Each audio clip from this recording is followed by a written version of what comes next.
اسلام میں شراب، نشہ، الکحل اور ہر وہ چیز جو انسان کی عقل کو ڈھانپ دے حرام قرار دی گئی ہے۔ اس کی وجہ صرف یہ نہیں کہ اللہ تعالیٰ نے منع فرمایا، بلکہ اس کے پیچھے گہری حکمت، انسانی بھلائی اور معاشرے کی حفاظت موجود ہے۔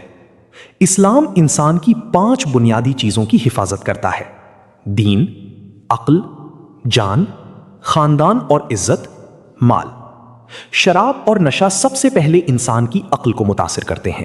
جب عقل کمزور ہو جائے تو انسان صحیح اور غلط میں فرق کھو دیتا ہے اور پھر جھوٹ، ظلم، لڑائی، بے حیائی اور دوسرے گناہوں کی طرف بڑھنے لگتا ہے۔ سوشل میڈیا اور نشے میں مشابہت۔ آج کے دور میں سوشل میڈیا کی لت بھی ایک نئے قسم کا نشہ بنتی جا رہی ہے۔ 1. دونوں عقل اور توجہ پر اثر ڈالتے ہیں۔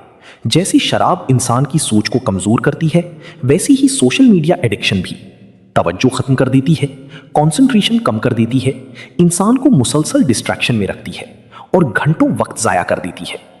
آج بہت سے لوگ نماز میں بھی فون کے بارے میں سوچتے ہیں، قرآن پڑھتے ہوئے نوٹیفیکیشنز چیک کرتے ہیں اور فیملی کے ساتھ بیٹھ کر بھی مسلسل سکرولنگ کرتے رہتے ہیں۔ یہ عادت دل اور دماغ دونوں کو کمزور کر دیتی ہے۔ 2. Dopamine addiction. شراب اور منشیات دماغ میں ڈوپامین پیدا کرتے ہیں، جس سے وقتی خوشی محسوس ہوتی ہے۔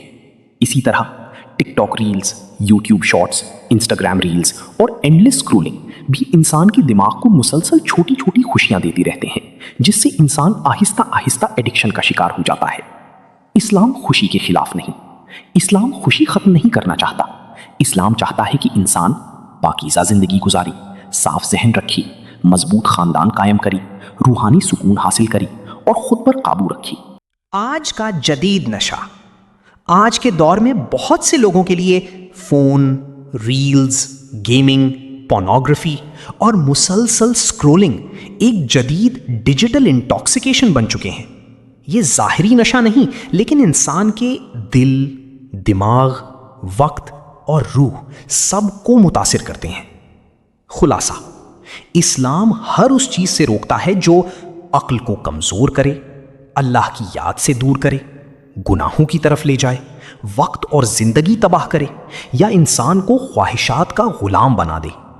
اسلام کا مقصد صرف شراب سے بچانا نہیں، بلکہ انسان کے دل، عقل، وقت، روح، خاندان اور پورے معاشرے کی حفاظت کرنا ہے۔